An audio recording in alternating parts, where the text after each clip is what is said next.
Bonjour à tous, et bien voilà, la dernière arrivée à la maison, c'est le chien de Madame Colombo. Bah oui, le célèbre chien de Madame Colombo. Eh bien, c'est Violette, je vous la présente. C'est la nouvelle petite coqueluche de la famille et elle va nous porter bonheur. Surtout qu'aujourd'hui, Madame Colombo, eh bien, je mets son cheval en tête de ma sélection. C'est Sarandam. Alors là, c'est un peu ésotérique. Parce que cette semaine, c'est très rare, c'est la première fois que ça m'arrive. J'ai rêvé de Sarandam et qui gagnait. J'ai regardé, il n'a jamais gagné son quintet. Voilà, elle part Violette, hein, parce qu'elle elle a envie de retrouver la petite famille, elle est toute jeune. Et Sarandam, j'ai rêvé à sa victoire. Il n'a jamais gagné de quintet. Il se trouve que Madame Colombo me met ce numéro 3 et qu'en plus c'est Pierre-Charles Boudot qui est dessus, alors cerise sur le gâteau ou jockey en or sur la selle. Voilà, tous les feux sont ouverts. Alors pour les nouveaux qui arrivent, certains ne savent pas qui est Madame Colombo, mais Madame Colombo c'est la méthode de Jean-Marc. Votre Madame Colombo à vous se cache juste à côté de vous, juste derrière vous.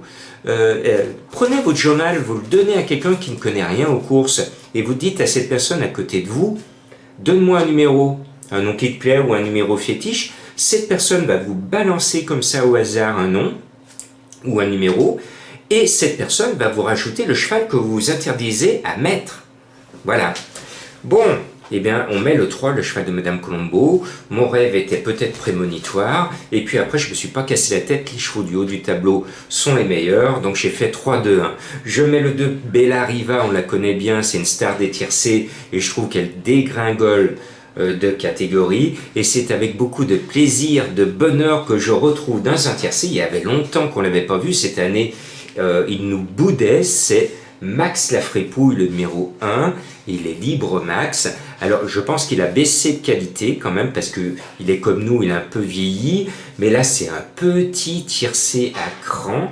Alors je voudrais m'adresser à mon ancien rédacteur en chef à Télé Lyon Métropole, Gérald de Bouchon. À chaque fois que je lui disais il y a un quintet à cran sur les ondes, il disait il y a un quintet à craon. Alors je disais à Gérald, mais non, c'est pas à Craon, c'est à Cran, comme il y a une autre ville en France qui s'appelle Laon, et ça s'écrit Laon. Voilà, bon, je referme cette parenthèse sympathique. Donc 3-2-1, c'est peut-être le tiercé panoramique en 3 chevaux. Après, on va remettre Agua qui a super bien couru dans un quintet, tout le monde l'a vu, le cheval va être favori, il vient de décevoir mais c'était une autre surface. On le rachète sur cette valeur, ce Roho devrait se retrouver à l'arrivée. Et puis avant sa déception, c'était 2-2-1-2.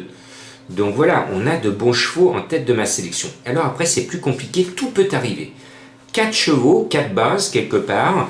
Et après, plouf, plouf, c'est toi que je vais mettre sur mon ticket. Eh bien, à ce petit jeu, j'ai trouvé, et je vous le montre, le dernier de la Bible. La Bible, pour ceux qui ne le savent pas, c'est le surnom du journal Paris Turf, et moi j'adore ce journal-là. Eh bien le dernier, c'est mon coup de cœur. Paris, dernier de leur sélection. Mais alors vraiment le dernier, la moins bonne chance de la course. Eh bien moi je vous le donne en coup de cœur, parce que j'ai des informations qui sont assez sympas sur le cheval. Il est super bien. Écoutez ses performances. 1-1-2-1. C'est intéressant. Alors, on va me dire que le cheval n'a pas la pointure des quintets. Je dis non, je m'inscris en faux. Paris, il a couru 3 quintets, 2 à l'arrivée, 66% de réussite. Eh bien, moi, je le sens, c'est du 30 contre 1. On y va? Allez. Après, un autre cheval à jolie cote, que je vois bien, et lui aussi très régulier, ses performances 2-1-1-3. C'est le 12 Last Bright. Pour moi, en bas de tableau, c'est un petit soleil et c'est un 4e ou 5e évident. J'y crois très fort. Et puis, comme je dis à mes abonnés qui me suivent, il y a une rubrique complémentaire parce que là, on est dans du gratuit. Je décortique toutes les chances de tous les chevaux qui ne sont pas dans ma sélection pour que vous puissiez repêcher des chevaux. Ce que j'appelle la pêche autocar. Eh bien, j'en ai déniché un qui fait partie de mes favoris, tellement il me plaît, c'est le 12 Last Bright, et je pense qu'il va faire une très très belle performance. Et puis je vous rajoute encore un cheval qui n'est pas dans la sélection de la Bible, c'est le 7 Corcovado Mountain. Ses performances sublimes, 1, 1, 2, 1. Je vous mets que des chevaux qui sont toujours dans les 2 ou 3 premiers. Formidable. Moi j'y crois fort aussi à ce numéro 7. Et puis un autre cheval qui n'est toujours pas dans la sélection de la Bible, on ne pourra pas dire que je fais du copier-coller de ce que disent ou écrivent mes confrères, hein, puisque ce cheval que je vous rajoute là encore une fois n'est pas dans leur sélection, c'est le 4 Sir George.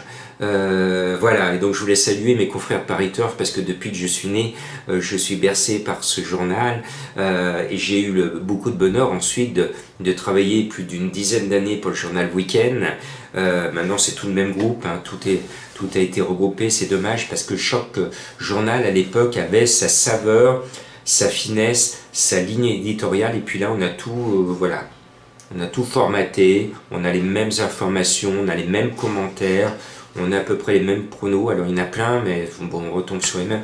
C'est dommage, je trouve que la presse française, au lieu d'évoluer, a régressé.